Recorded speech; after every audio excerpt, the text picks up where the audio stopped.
Let's talk about number bonds.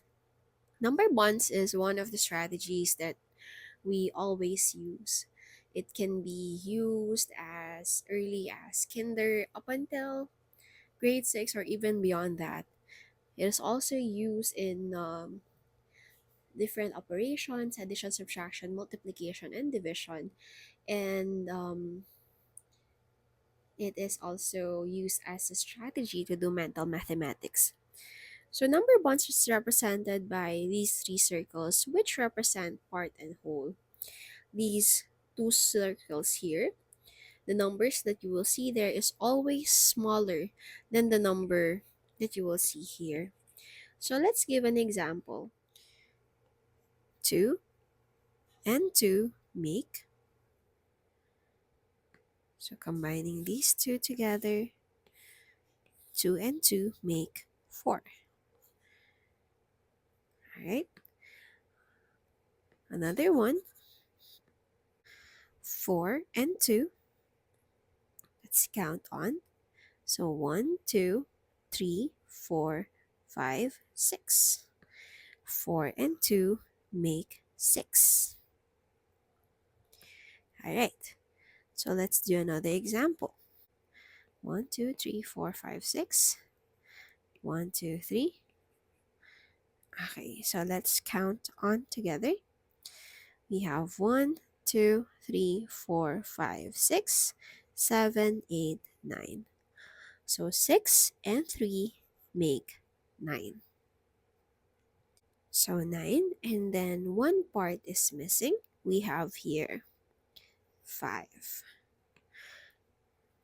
What do you think is that missing number in here? So let's see. 1, 2, 3, 4, 5. Let's see what's left. 1, 2, 3, 4. So 5 and 4 make 9. Let's say the whole is 7 and a part is given. The part is 5. So 5 and blank make 7.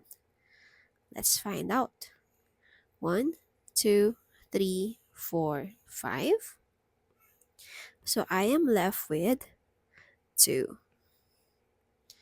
So 5 and 2 make 7.